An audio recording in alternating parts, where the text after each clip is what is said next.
Tradition is one basic foundation of life among the Igbo-speaking people Southeast Nigeria.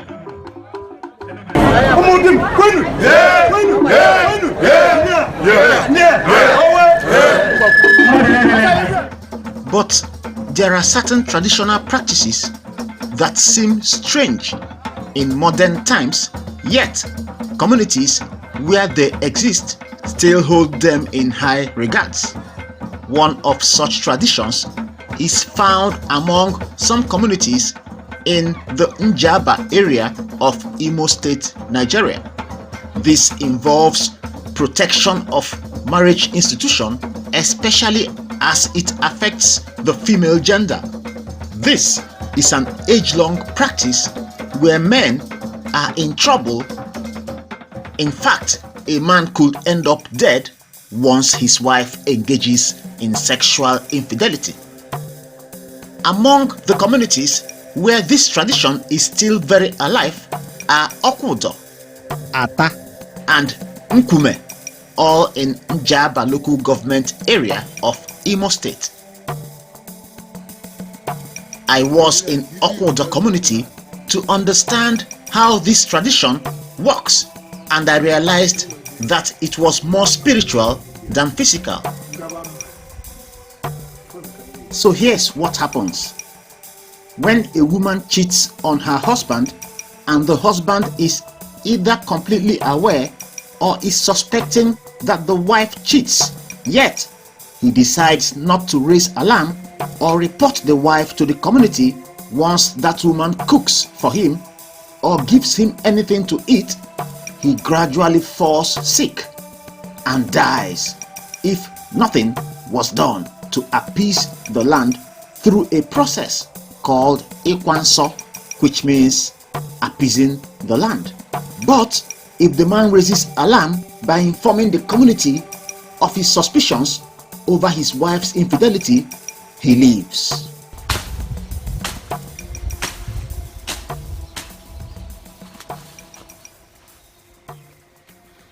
You see, this is a tradition that Okwodo people and of course communities around Njaba hold tenaciously to, even in modern times. And the question is, yes, it takes two to tango. So why is it that the tradition, in fact the course that follows, does not actually affect the men directly, just like it affects the women? So why is it that the men are not also tied by this curse? Now here is what the elder I asked this question had to say.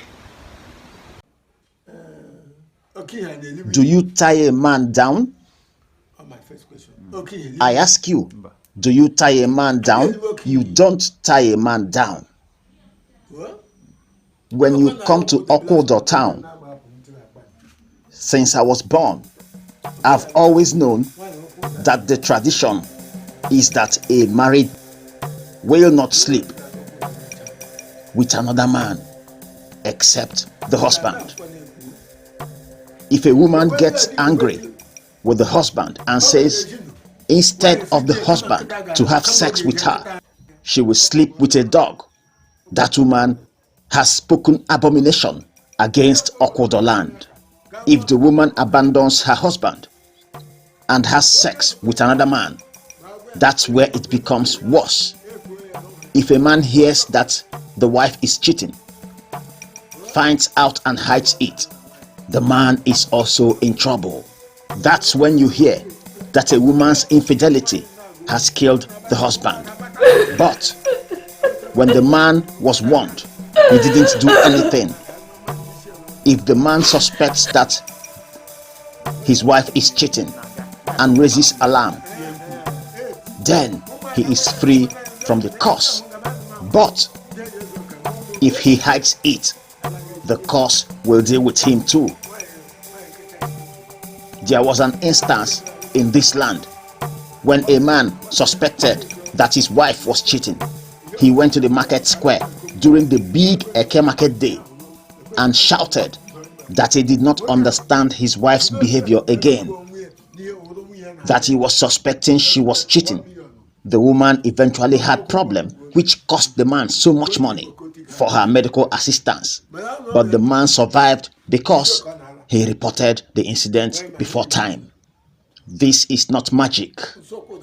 Even those of you who read the Bible, you will come across a place in the Bible where it says a woman will not leave her husband and cheat with another man. In Okwodo here, the tradition says the only thing that can separate a man and a woman is death. What if the man decides to forgive his wife? It's not acceptable at all.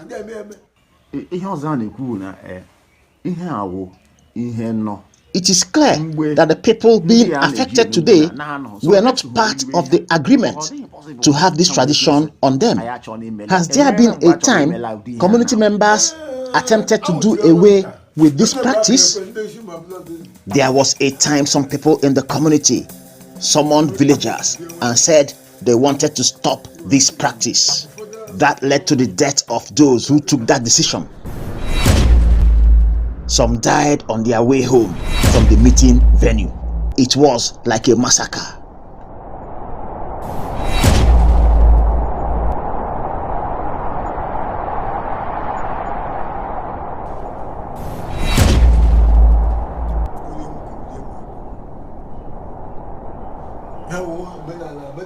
No one in Okwodo can come out and say he knows when this specific tradition began. Only the land knows. No individual alive can claim to know when or where the practice was set up. All we know is that any woman accused of cheating will come here and prove her innocence through the process called Ikwoji, which means picking up kola nut from the floor with her mouth. And if the person fails, we go to her compound or another selected venue and make ritual atonement for the land. That's all. But anyone who tells you this was where elders met and decided to start this practice, that person is a liar. What are the signs that a woman is cheating on her husband? If a man knows his wife is cheating on him and keeps quiet, the major sign is that the man turns sick gradually. If you see him, you will notice he is pale and unhealthy. This still happens today in modern times. People who notice the man is unhealthy will then start telling him to ask questions about his wife's movement. So, if he continues refusing to do anything, his kinsmen can meet and take decision to ask his wife questions concerning infidelity on her part. What if a woman cheated on her husband and decides to leave your village or even Nigeria and travels to another country? They find it out. The curse will still follow them. Outside the country. It will follow them. For as long as you are a man born in Okwodo or your parents are from here, then you travel abroad and your wife cheats, you will not progress out there. You will still have problem. If your mates are moving forward, you will remain behind.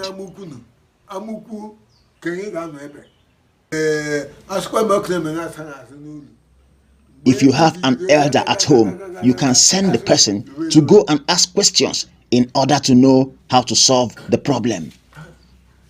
If it means you should come back home, then you will have to come back home.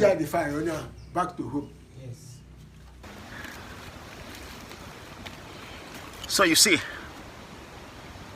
it is believed that a man does not cheat. In African culture, you may say Igbo culture, but in African culture it is believed that the man does not cheat, and that's why this particular curse affects the man indirectly and then seeks to trap the woman. So you can see there is a difference between Ikwoala, Ikwoji, and Ikwanso. Now, Ikpoala is what you do when it has to do with incest. When someone sleeps with the brother, the sister, you know, the relation, you do the one they call Ikpoala, a form of cleansing too.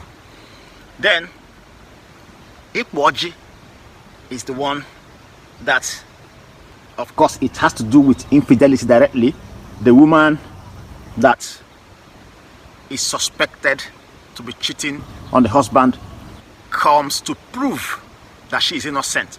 So, Ikwoji is what is done when there is an abomination or suspicion of abomination. That is, someone has committed abomination. In this case, the matter I'm looking at here, where the woman is suspected to be cheating on the husband and she thinks she's innocent, she's told to come and do what they call Ikwoji. It's also a ritual process where the woman attempts to use her mouth to pick Oji, kola nut, from the floor. Of course, the kola nut is broken. Sometimes you find 3 or 4. Then one part is what is kept on the ground. And then alligator pepper, osoji, you pick pieces of it, 4, and place in a square. That is, place them separately, the 4, to form a square, and then put the kola nut. That's the part of the kola nut you cut out, put it in between, and then the woman attempts to pick it with her mouth, with her hands behind her. Of course, she doesn't wear the same clothes. When she comes for the Ikwoji, she has to change her clothes, and the essence is to be sure she's not hiding anything inside her. So Wada, a woman from her town, of course her husband's town, Wada will come and then change the cloth to make sure she's clean. And that is when she's now ready to do the Ikwoji. Whereas Ikwanso is the one that is done to cleanse the land, to appease the gods, and then to free the guilty. So if you're guilty of incest, guilty of infidelity, guilty of any abomination, you do Ikwanso. So in this case that we're looking at, when the woman confesses and then does the Ikwoji and then she didn't succeed, of course, when she takes her mouth down to pick the Oji, if she is not guilty, I hear that the kola nut and the alligator pepper will fly into her mouth. As her mouth is getting to the ground, they will fly into her mouth. That's mysterious, that's spiritual. But if she is guilty, as she takes her mouth down, even if she picks the Oji, the alligator pepper will not enter her mouth. They will keep running around on the floor. And then people around will scream. They will scream, and that means she's guilty.